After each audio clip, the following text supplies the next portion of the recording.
Hello everyone, this is Rambabu. Welcome to Success Journey TV channel. 10th class బయాలజీలో మనం circulation రక్త ప్రసరణ వ్యవస్థ గురించి మనం డిస్కస్ చేస్తున్నామండి. దీంట్లో మనకి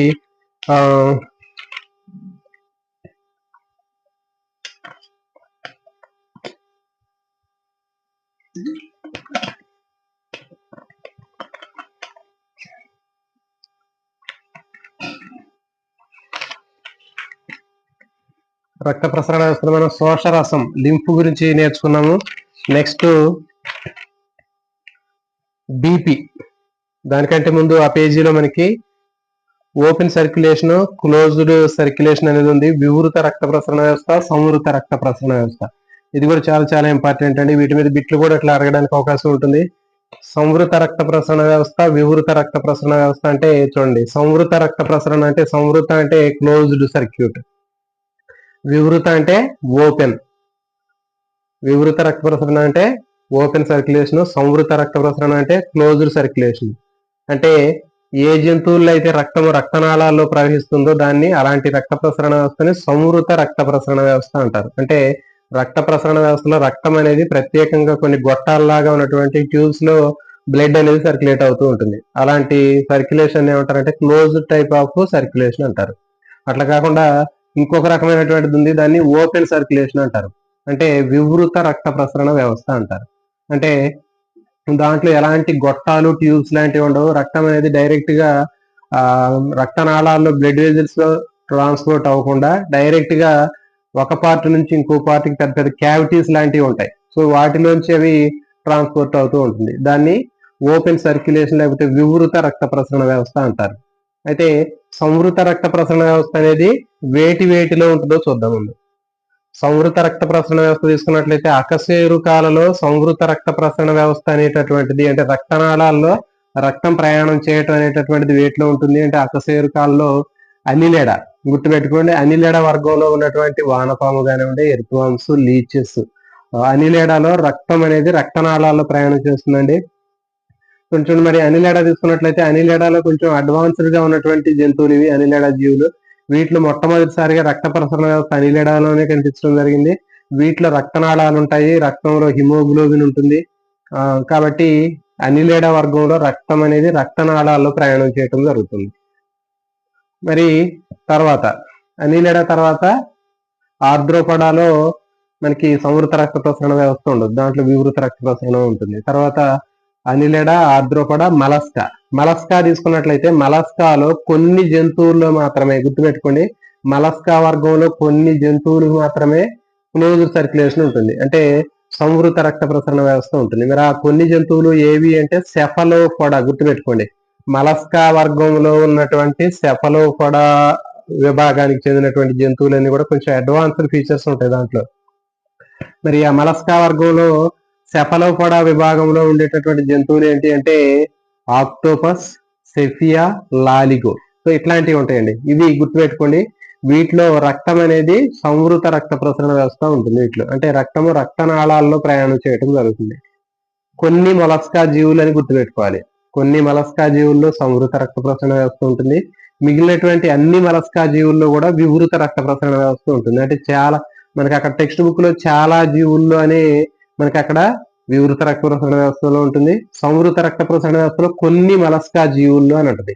మరి ఆ కొన్ని మొలస్కా జీవులు అనేవి మనకి ఇక్కడ ఇవ్వలేదండి, టెక్స్ట్ బుక్ లో ఇవ్వకపోయినా కానీ మరి ఆ కొన్ని మొలస్కా జీవుల్లో సంవృత రక్త ప్రసరణ వ్యవస్థ ఏంటి అంటే అవి ఏవి అని అడిగితే మనకి సెఫలోపోడా విభాగం. గుర్తుపెట్టుకోండి, మలస్కాలో ఉన్నటువంటి సెఫలోపోడా అనేటటువంటి విభాగంలో ఉన్నటువంటి జంతువుల్లో మాత్రమే రక్తము రక్తనాళాల్లో ప్రయాణం చేస్తుంది. అంటే వీటిలో సంవృత రక్త ప్రసరణ వ్యవస్థ అనేది వీటిలో ఉంటుంది.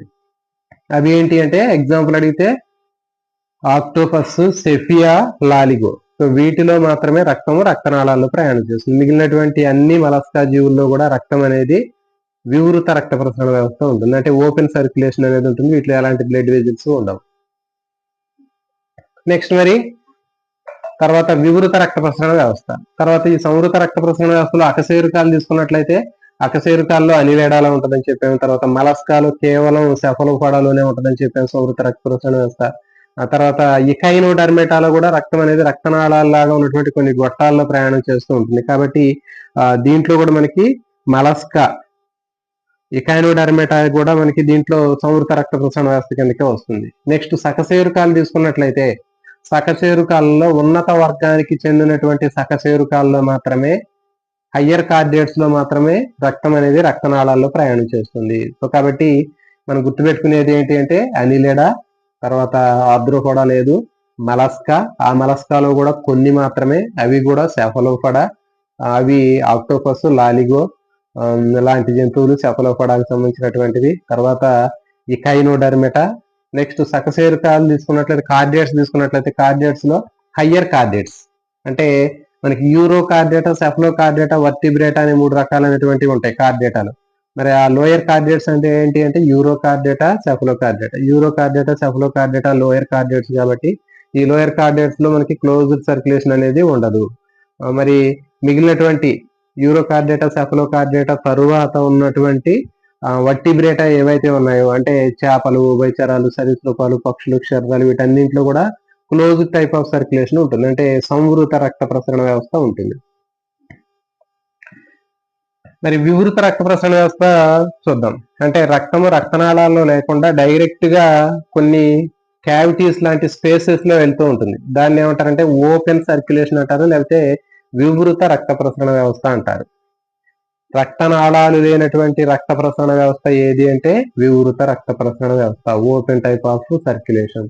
రక్తము పెద్ద పెద్ద కుహరాల లాంటి భాగాల్లో ప్రయాణం చేసేటటువంటి రక్త ప్రసరణ వ్యవస్థ ఏది అంటే వివృత రక్త ప్రసరణ వ్యవస్థ. మరి ఆ వివృత రక్త ప్రసరణ వ్యవస్థ దేంట్లో ఉంటది అంటే ఆర్ద్రోపడా, గుర్తుపెట్టుకోండి ఆర్ద్రోపడాలో ఉంటది.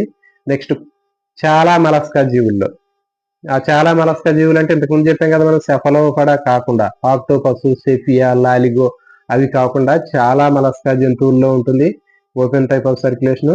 తర్వాత దాని తర్వాత ఇంకా మనకి మలస్కా తర్వాత ఎకైనోడెర్మేటా ఆల్రెడీ మనకి సంవృత రక్త ప్రసరణ వ్యవస్థలో ఉంటుంది చెప్పాను. నెక్స్ట్ కార్డియేటా తీసుకున్నట్లయితే కార్డియేటాలో లోయర్ కార్డియేట్స్ అంటే యూరో కార్డియేటా, సెఫలో కార్డియేటా అలాంటి వాటన్నింటిలో కూడా మనకి ఓపెన్ టైప్ ఆఫ్ సర్క్యులేషన్ ఉంటుంది, వివృత రక్త ప్రసరణ వ్యవస్థ అనేది ఉంటుంది. సో కాబట్టి ఇది దీనికి సంబంధించినటువంటి ఇన్ఫర్మేషన్ అనేది మనకి టెక్స్ట్ బుక్ ఈ పారాగ్రాఫ్లు ఇవ్వడం జరిగింది. కాబట్టి మనం క్షుణ్ణంగా అర్థం చేసుకుని అవగాహన చేసుకుని చదివితే మాత్రమే దీనికి ఆన్సర్ చేయగలుగుతాం. మనం బట్టి పెట్టినట్లు చదివి ఒకే పారాగ్రాఫ్ లో ఉంది కదా అని చెప్పేసి మనం చదువుకుంటూ పోతే మాత్రం మనం ఆన్సర్ చేయలేమండి. ఖచ్చితంగా మనం క్షుణ్ణంగా అవగాహన చేసుకోవాలి. అవసరమైతే ఒక పేపర్ మీద నోట్స్ పెట్టి దాంట్లో రాసుకోవాలి, ఒక ఆర్డర్ ప్రకారం రాసుకోవాలి. ఆర్డర్ ప్రకారం అంటే ఇప్పుడు అకశేరుకాల్లో అసలు ప్రసరణ వ్యవస్థ అనేది అనిలేడా దగ్గర నుంచి తీసుకున్నట్లయితే అనిలేడాలో సంవృత రక్త ప్రసరణ క్లోజ్డ్ టైప్ ఆఫ్ సర్క్యులేషన్, ఆర్ద్రోపడాలో ఓపెన్ టైప్ ఆఫ్ వివృత రక్త ప్రసరణ వ్యవస్థ. నెక్స్ట్ మలస్కాలో కొన్నింట్లో సంవృత రక్త ప్రసరణ వ్యవస్థ అని చెప్పాం, అంటే సెఫలోపడాలు, ఆక్టోపస్, లాలిగో, సెఫియా లాంటిలో సంవృత రక్త ప్రసరణ వ్యవస్థ. మిగిలినటువంటి అన్ని మలస్కాలో కూడా వివృత రక్త ప్రసరణ వ్యవస్థ. తర్వాత మలస్కా తర్వాత ఎకైనోడెర్మేటాలో కూడా క్లోజ్డ్ టైప్ ఆఫ్ సర్క్యులేషన్ ఉంటుంది, అంటే సంవృత రక్త ప్రసరణ వ్యవస్థ ఉంటుంది. సో ఇక్కడతోటి మనకి ఏమైంది అంటే అకశేరుకాలు అయిపోయినాయి. నెక్స్ట్ కార్డియేట్స్ తీసుకున్నట్లయితే అంటే నాన్ కార్డియేట్స్ అయిపోయినాయి. నెక్స్ట్ కార్డియేట్స్ లో లోయర్ కార్డియేట్స్ ఉంటాయి, హయ్యర్ కార్డియేట్స్ ఉన్నాయి. లోయర్ కార్డియేట్స్ అంటే యూరో కార్డియేటా, సెఫలో కార్డియేటా. తర్వాత హయ్యర్ కార్డియేట్స్ అంటే వర్టిబ్రేటా. యూరో కార్డియేటా, సెఫలో కార్డియేటాలో కూడా మనకి ఓపెన్ టైప్ ఆఫ్ సర్క్యులేషన్ ఉంటుంది, వివృత రక్త ప్రసరణ వ్యవస్థ. దాంతో పాటు నెక్స్ట్ ఉన్నటువంటి సెఫలో కార్డియేటాలో ఉన్నటువంటి జంతువులు ఏవైతే ఉన్నాయంటే వర్టిబ్రేటాలు. అవి ఏంటి అంటే చేపలు, ఉభయచరాలు, సరీసృపాలు, పక్షులు, క్షీరదాలు, fishes, amphibians, birds, reptiles, birds, mammals అని చెప్పాం కదా, వాటన్నింటిలో కూడా మనకి ఓపెన్ టైప్ ఆఫ్ సర్క్యులేషన్ ఉంటుంది. సో ఇట్లా మనకి అనాలిసిస్ చేసుకొని మొత్తం ఒక చోట రాసుకోవాలండి. ఎలాంటి కన్ఫ్యూజ్ లేకుండా ఒక చోట రాసుకున్నట్లయితే మనం ఆన్సర్ చేయగలుగుతాం.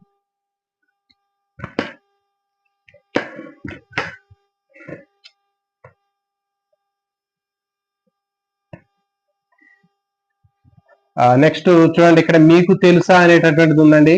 ఆ మీకు తెలుసా అనేటటువంటి దాని మీద కూడా మనకి బిట్లు అడగడానికి అవకాశం ఉంటుంది. మరి దీని మీద ఎట్లా అడుగుతాడంటే చూడండి, ఒక ఎంఎల్ రక్తం గుండె నుంచి కాలు చివరి వరకు వెళ్ళి మళ్ళీ అంటే సుమారు 2 మీటర్ల దూరం ప్రయాణించడానికి 60 సెకండ్ల సమయం పడుతుంది. అంటే గుండె నుంచి బయలుదేరినటువంటి రక్తము కాలు చివరి వరకు వెళ్ళి మళ్ళీ తిరిగి గుండె దగ్గర రావడానికి సుమారు అంటే దాదాపు 2 మీటర్లు ఉంటుంది. అంటే గుండె నుంచి కాలు దగ్గరికి 1 మీటర్, మళ్ళీ ఆ కింద పాదం దగ్గర నుంచి మళ్ళీ గుండె దగ్గరికి ఇంకొక మీటర్, అంటే 2 మీటర్లు ఈ బ్లడ్ అనేది 1 ml బ్లడ్ సర్క్యులేషన్ కావాలి అంటే దానికి పట్టేటటువంటి టైం అనేది 60 సెకండ్స్ అండి. అంటే మనకున్నటువంటి అడ్వాన్స్డ్ ఫీచర్ అయినటువంటి హార్ట్ సర్క్యులేషన్ వల్ల కేవలం 60 సెకండ్స్ లోనే 1 ml బ్లడ్ అనేది గుండె నుంచి బయలుదేరి 2 meters జర్నీ చేసి మళ్ళీ హార్ట్ దగ్గరికి రావడం జరుగుతుంది. కానీ మరి అదే లోయర్ యానిమల్స్ తీసుకున్నట్లయితే అంటే యూనిసెల్యులర్ ఆర్గానిజమ్స్ లో ఉండేటటువంటి డిఫ్యూజన్ కానివ్వండి, ఆస్మాసిస్ ప్రాసెస్ కానివ్వండి, ఆ ప్రాసెస్ లో మనకి అట్లా వెళ్ళాలి అంటే ఆ 2 meters జర్నీ చేయాలి అంటే దానికి ఎంత టైం పడుతుందంటే దాదాపు 60 years టైం పడుతుందంట. 60 సంవత్సరాల టైం అనేది తీసుకుంటుంది.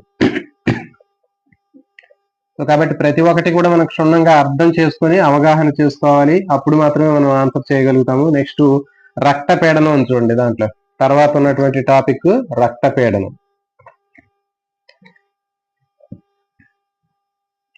చూడండి, మనకి గుండెలో ఎడమ జఠరిక అంటే కర్ణికలు సంకోచం చెందుతాయని చెప్పినాం. గుండె పనిచేసే విధానంలో కార్డియాక్ సైకిల్ గురించి చెప్పాం. అంటే హార్దిక వలయంలో ముందు కర్ణికలు సంకోచం చెందుతాయని చెప్పినాం. దాని తర్వాత జఠరికలు సంకోచం చెందుతాయని చెప్పినాం. నెక్స్ట్ కర్ణికా జఠరికల సడలిక చెందుతుందని చెప్పాం. కర్ణికల సంకోచము, జఠరికల సంకోచము, కర్ణికా జఠరికల సడలిక.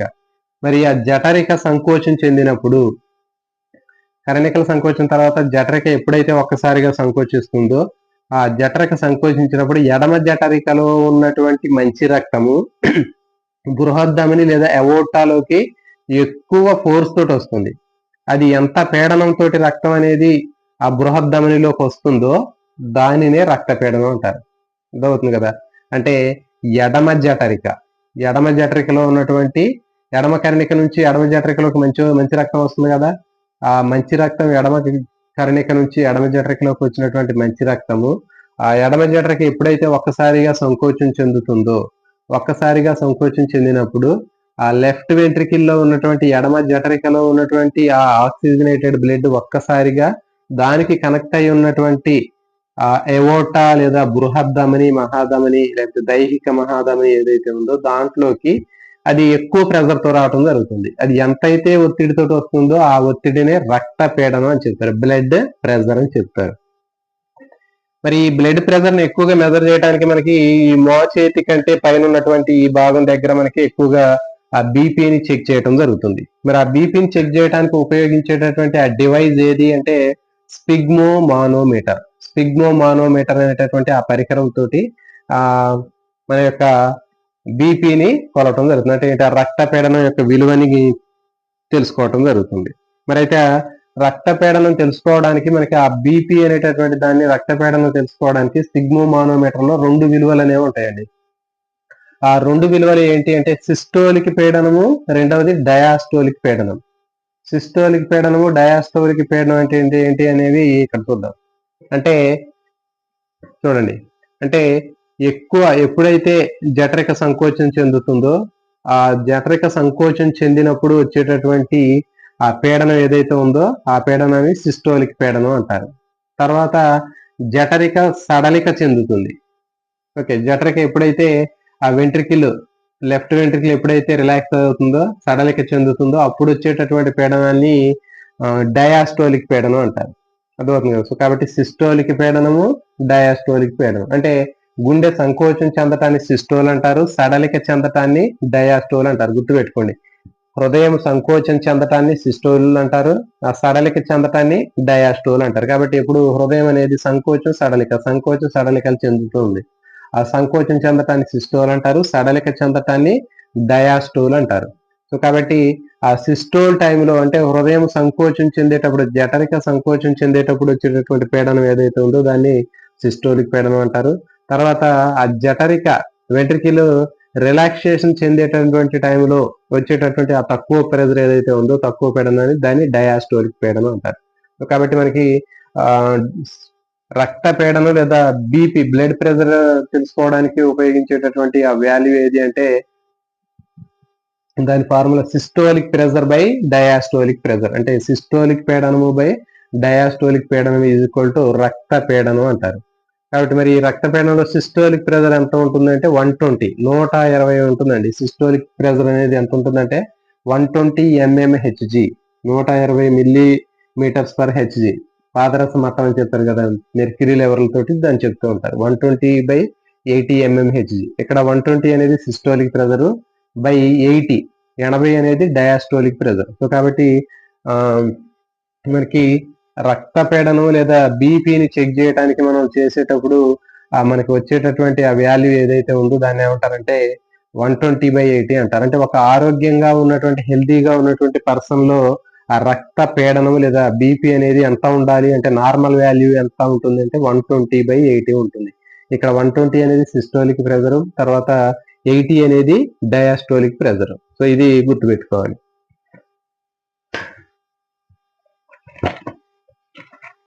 మరి చూడండి, చెప్పాం మనం మరి ఒక పర్సన్ కి సాధారణంగా రక్తపీడనం విలువ, ఆరోగ్యంగా ఉన్నటువంటి వ్యక్తికి రక్తపీడనం విలువ 120/80 ఉంటే దాన్ని సాధారణ రక్తపీడనం లేదా సాధారణ రక్తపోటు, నార్మల్ బ్లడ్ ప్రెషర్ అని చెప్తారు.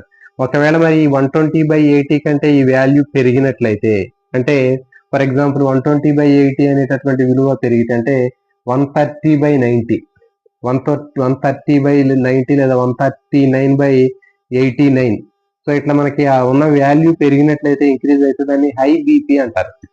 హైపర్ టెన్షన్ లేదా హై బీపీ అంటారు. మరి హై బీపీ వలన ఏమవుతుందంటే మనకి బ్లడ్ వెజల్స్ అంటే బ్లాస్ట్ అయిపోవడం, తర్వాత బ్రెయిన్ కి మొత్తం బ్లడ్ సప్లై అయ్యేటటువంటి దాంట్లో ఆ బ్లడ్ వెజల్స్ మొత్తం కూడా బ్లాస్ట్ అయిపోవడం జరుగుతుంది. సో కాబట్టి ఎక్కువ సందర్భాల్లో బీపీ అనేది తెచ్చుకోకుండా ఉండాల్సినటువంటి అవసరం ఉంటుంది. హై బీపీ అనేది ఏమవుతుందంటే బ్లడ్ వెజల్స్ అనేవి పగిలిపోయేటటువంటి అవకాశం కనిపిస్తూ ఉంటుంది. కాబట్టి హై బీపీ విలువ ఎంత ఉంటే హై బీపీ అంటే నార్మల్ గా ఉండాల్సినటువంటి 120/80 కంటే ఆ విలువ ఇంక్రీజ్ అయినట్లయితే దాన్ని హై బీపీ అంటారు. అంటే ఫర్ ఎగ్జాంపుల్ 140/90, ఆ రెండు వాల్యూలు పెరుగుతూ ఉన్నాయి, దాన్ని హై బీపీ అంటారు. నెక్స్ట్ లో బీపీ అంటే ఉన్న వాల్యూ తగ్గుతుంది, అంటే నార్మల్ బీపీ వాల్యూ కంటే తక్కువగా ఉంటాయి. అంటే 120/80 అని చెప్పాం, 90/60 అది డౌన్ అవుతుంది. రెండు వాల్యూస్ కూడా సిస్టోలిక్ ప్రెజర్, డయాస్టోలిక్ ప్రెజర్ రెండు వాల్యూస్ కూడా డౌన్ అవుతాయి. అట్లా డౌన్ అయితే దాన్ని ఏమంటారంటే దాన్ని లో బీపీ అంటారు. అల్ప రక్తపీడనం, లో బీపీ, లో బ్లడ్ ప్రెజర్ అంటారు. సో కాబట్టి ఇది గుర్తుపెట్టుకుంటే దాని వాల్యూ అనేది 90/60, ఆ రెండు వాల్యూలు డౌన్ అవుతాయి. రెండు వాల్యూలు ఇంక్రీజ్ అయినట్లయితే దాంట్లో మనకి అది అధిక రక్తపీడనం, హై బీపీ అంటారు. హైపర్ టెన్షన్ అని కూడా చెప్తారు. అయితే అసలు మరి ఆ బీపీ అనేది ఎట్లా చెక్ చేయాలి అనేది చాలా మందికి తెలియదు.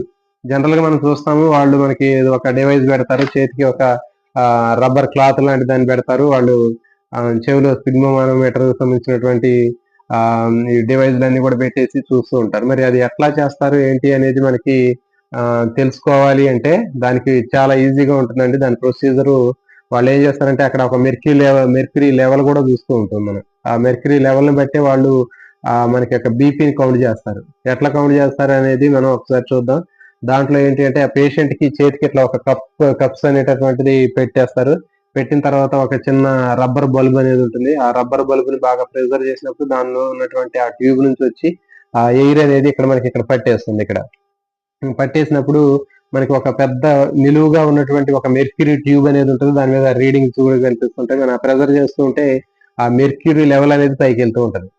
ఎంతవరకు ప్రెజర్ చేయాలి అంటే ఆ మెర్క్యూరీ లెవెల్ 200 వెళ్లే వరకు కూడా మనం ప్రెజర్ చేస్తూ ఉండాలి. అట్లా ప్రెజర్ చేసి 200 వెళ్ళిన తర్వాత మనం ఏం చేయాలంటే దాన్ని ఆ ప్రెజర్ చేయటాన్ని స్లోగా, దానికి ఒక నాబ్ ఉంటుందండి అక్కడ, ఏదైతే ఆ బల్బ్ ఉందో మనం ప్రెజర్ చేసేటటువంటి బల్బు టైట్ చేసి ప్రెజర్ చేసిన తర్వాత కొంచెం స్లోగా దాన్ని నాబ్ని రివర్స్ డైరెక్షన్ లో ఓపెన్ చేయాలి. ఓపెన్ చేస్తే మనకేమవుతుందంటే పైనుంచి ఆ మెర్క్యూరీ లెవెల్ గ్రాడ్యువల్ గా నిదానంగా కిందకి దిగుతూ ఉంటుంది. అట్లా కిందకి దిగేటప్పుడు మనం ఏం చేయాలంటే ఆ స్టెథోస్కోప్ ఏదైతే ఉందో చెవిలో పెట్టుకొని మనకి ఇక్కడ ఈ కప్స్ దగ్గర మనకి ఇక్కడ ఏదైతే పెట్టారో ఇక్కడ ఒక నెరువు ఉంటుంది కదా, బ్లడ్ వెజ్లు, దాని దగ్గర పెడతాం. ఇట్లా పెట్టినప్పుడు ఆ 200 నుంచి గ్రాడ్యువల్ గా కిందకి దిగేటప్పుడు మనకి సర్టెన్ ఒక పాయింట్ దగ్గర హార్ట్ బీట్ స్టార్ట్ అయింది. చెవిలో పెట్టుకుంటాం మనం స్టెథోస్కోప్ ని. చెవిలో పెట్టుకున్నప్పుడు కరెక్ట్ గా ఫర్ ఎగ్జాంపుల్ 120 దగ్గర మనకి హార్ట్ బీట్ అనేది లబ్డబ్ అనేది స్టార్ట్ అవుతుంది. పైనుంచి ఆ మెర్క్యూరీ లెవెల్ గ్రాడ్యువల్ గా కిందకి దిగుతూ ఉంటే ఏ నెంబర్ దగ్గర స్టార్ట్ అయిందో ఆ లబ్డబ్ అనేటటువంటి సౌండ్ అది గుర్తుపట్టాలి. మనం చెవిలో పెట్టుకుంటాం ఆల్రెడీ. మనం ఆ 200 నుంచి గ్రాడ్యువల్ గా కిందకి డౌన్ అవుతూ ఉన్నప్పుడు ఎంత వరకు అంటే 120 దగ్గర వచ్చినప్పుడు మనకి హార్ట్ బీట్ స్టార్ట్ అయింది. ఆ 120 దగ్గర స్టార్ట్ అయ్యి గ్రాడ్యువల్ గా హార్ట్ బీట్ ఎక్కడి వరకు వచ్చింది అంటే 80 దగ్గరకు వచ్చినాక ఆగిపోయింది. ఎక్కడ మొదలైందో అది సిస్టోలిక్ ప్రెజర్. ఆ హార్ట్ బీట్ ఎక్కడైతే ఎండ్ అయిపోయిందో అది డయాస్టోలిక్ ప్రెజర్. కాబట్టి మనకి ఫర్ ఎగ్జాంపుల్ 140 దగ్గర స్టార్ట్ అయింది అనుకోండి హార్ట్ బీట్, అది హై బీపీ అన్నట్లే. తర్వాత అది కింద ఎక్కడైతే డౌన్ అవుతుంది అంటే 80 దగ్గర డౌన్ అవ్వకుండా అది పోయి కిందకి వస్తుంది. అసలు 60 దగ్గర ఆగింది అనుకోండి లో బీపీ. సో కాబట్టి ఆ విధంగా దాన్ని మనం ఈజీగా మనం తెలుసుకోవచ్చు. ఇది ఎక్స్ట్రా ఇన్ఫర్మేషన్ మాత్రమే. నెక్స్ట్ బీపీ అంటే ఈ బీపీ అనేది పరిస్థితిని బట్టి మారుతూ ఉంటుంది. మనం చేసేటటువంటి పనిని బట్టి, సందర్భాన్ని బట్టి, మనం ఉన్నటువంటి సిచ్యువేషన్ బట్టి ఆ బీపీ అనేది మారుతూ ఉంటుంది. ఏజ్ ని బట్టి కూడా మనకి మారుతుంటుంది. మన యొక్క ఫుడ్ హ్యాబిట్స్ ని బట్టి కూడా మారుతూ ఉంటుంది. విశ్రాంతిగా ఉన్నప్పుడు మనకి బీపీ అనేది నార్మల్ గా ఉంటుంది. మనం ఇప్పుడు కంగారు పడినా కానీ, టెన్షన్ పడినా కానీ, లేకపోతే ఇంకేదో ఒత్తిడికి గురైనప్పుడు కానివ్వండి, భయపడినప్పుడు కానీ బీపీ అనేది పెరుగుతుంది. నెక్స్ట్ బ్లడ్ కోయాగ్యులేషన్, రక్త స్కందనం అండి. ఇది కూడా చాలా చాలా ఇంపార్టెంట్. మరి రక్త స్కందనం మీద కూడా మనకి ఎక్కువ బిట్లు అడగడానికి అవకాశం ఉంటుంది. మరి దాని గురించి ఎట్లుంటుందో చూద్దాం.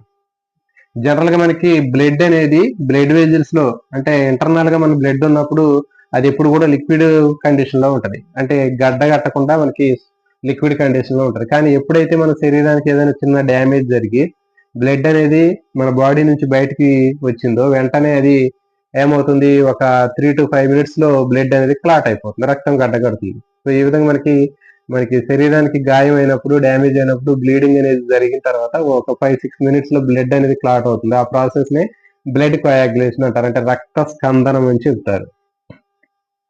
మరి ఈ రక్త స్కందనం జరగడానికి ఒక మెకానిజం అనేది ఉంటుందండి. అది చాలా చాలా ఇంపార్టెంట్. ఈ మెకానిజం లో కొన్ని రకాలైనటువంటి బ్లడ్ కోయాగ్యులేషన్ ఫ్యాక్టర్స్ అనేవి ఉంటాయి. అంటే రక్త స్కందనానికి ఉపయోగపడేటటువంటి రక్త స్కందక పదార్థాలు అనేవి ఉంటాయి. బ్లడ్ కోయాగ్యులేషన్ ఫ్యాక్టర్స్ అంటారు. ఆ ఫ్యాక్టర్స్ తోటి బ్లడ్ అనేది క్లాట్ అవటం జరుగుతుంది. సో మరి దీంట్లో మనకి చూడండి, ఫస్ట్ ప్లేట్లెట్స్ చాలా చాలా ఇంపార్టెంట్ అండి. రక్తము గడ్డగట్టినప్పుడు, రక్తము అంటే శరీరానికి గాయమైనప్పుడు ఎక్కడైతే గాయం అవుతుందో గాయమైనటువంటి ప్లేస్ లో మనకి ఏమవుతుంది, ప్లేట్లెట్స్ ఉంటాయి. ఆ ప్లేట్లెట్స్ ఎక్కడైతే మన శరీరానికి డ్యామేజ్ అవుతుందో డ్యామేజ్ అయినటువంటి ప్లేస్ లో ఆ ప్లేట్లెట్స్ డ్యామేజ్ అయితే ఆ ప్లేట్లెట్స్ లో థ్రాంబోకైనేజ్ అనే ఎంజైమ్ ఉంటుంది, గుర్తుపెట్టుకోండి. ప్లేట్లెట్స్ లో ఉండేటటువంటి ఎంజైమ్ ఏది అంటే థ్రాంబోకైనేజ్. ఇదే ఈ బ్లడ్ కోయాగ్యులేషన్ ప్రాసెస్ ని ఇనిషియేట్ చేస్తుంది, స్టార్ట్ చేసేది ఇదే. అంటే ఆ ప్లేట్లెట్స్ లోపల ఉన్నప్పటికీ కూడా అవి ప్లేట్లెట్స్ డ్యామేజ్ కాకపోతే థ్రాంబోకైనేజ్ అనేటటువంటి ఆ ఎంజైమ్ రిలీజ్ కాదు. మరి ఎప్పుడు రిలీజ్ అయిందంటే ఆ ప్లేట్లెట్స్ ఎప్పుడైతే బ్రేక్ అయిపోతాయో, డ్యామేజ్ అవుతాయో, రప్చర్ అయిపోతాయో అప్పుడు మాత్రమే దాని నుంచి మనకి థ్రాంబోకైనేజ్ ఎంజైమ్ బయటకు రిలీజ్ అవుతుంది. సో ఇప్పుడు ఈ థ్రాంబోకైనేజ్ ఏం చేసిందంటే ప్రోథ్రాంబిన్ అనేటటువంటి ఈ పదార్థాన్ని థ్రాంబిన్ గా కన్వర్ట్ చేస్తుంది. థ్రాంబోకైనేజ్ దేని ఎట్లా కన్వర్ట్ చేస్తుంది అంటే ప్రోథ్రాంబిన్ ను థ్రాంబిన్ గా కన్వర్ట్ చేస్తుంది. థ్రాంబోకైనేజ్ అనేది ప్రోథ్రాంబిన్ ని థ్రాంబిన్ గా కన్వర్ట్ చేస్తుంది.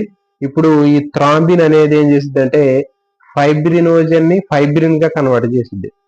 ఫైబ్రినోజన్ అనేది ఇన్సాల్యుబుల్ గా ఉంటది, అది సాల్యుబుల్ ఫైబ్రిన్ గా మారుతుంది. అంటే దారపు పోగుల్లాగా ఉన్నటువంటి ఫైబ్రిన్ రూపంలోకి మారుతుంది, వలలాగా ఉన్నటువంటి ఫైబ్రిన్ లాగా మారుస్తుంది. సో కాబట్టి గుర్తుపెట్టుకోండి, ప్లేట్లెట్స్ లో ఉన్నటువంటి థ్రాంబోకైనేజ్ అనేది ఈ ప్రాసెస్ స్టార్ట్ చేస్తుంది. థ్రాంబోకైనేజ్ ప్రోథ్రాంబిన్ ని థ్రాంబిన్ గా కన్వర్ట్ చేస్తే ఈ థ్రాంబిన్ ఫైబ్రినోజన్ ని ఫైబ్రిన్ గా కన్వర్ట్ చేస్తుంది. అంటే ఈ ఫైబ్రినోజన్ అనేది ఇన్సాల్యుబుల్ గా ఉంటది, అంటే సాల్యుబుల్ గా ఉంటుంది. సరే, ఫైబ్రినోజన్ అనేది సాల్యుబుల్ గా ఉంటుంది, కరిగిపోయి ఉంటుంది, దాంట్లో కనపడదు. ఆ సాల్యుబుల్ గా ఉన్నటువంటి ఫైబ్రినోజన్ అనేది ఇన్సాల్యుబుల్ ఫైబ్రిన్ ఫైబర్ గా మారుతుంది. అంటే దారపు పోగుల్లాగా వలలాగా ఉన్నటువంటి ఫైబ్రిన్ లాగా మారుతుంది. ఆ వలలాగా మారినటువంటి ఆ ఫైబ్రిన్ ఫైబర్స్ లోపల ఈ బ్లడ్ సెల్స్ అన్ని కూడా ఎటాగిల్ అయితే అంటే ఏంటి అతుక్కుపోతాయి, అతుక్కుపోయి ఒక లేయర్ లాగా మారుతాయి. అంటే ఫర్ ఎగ్జాంపుల్ మనకి ఏదైనా తొట్టి వాటి సిమెంట్ కి సంబంధించినటువంటి తొట్టి లీక్ అవుతుంది అనుకోండి, మనం ఏం చేస్తాం, అక్కడ ఏదైనా ఒక సిమెంట్ రాస్తాం. సిమెంట్ రాసినప్పుడు ఏమవుతుంది, ఆ లీకేజ్ అనేది ఆగిపోతుంది. అట్లాగే ఇక్కడ కూడా సేమ్ అదే ప్రాసెస్ లో జరుగుతుంది.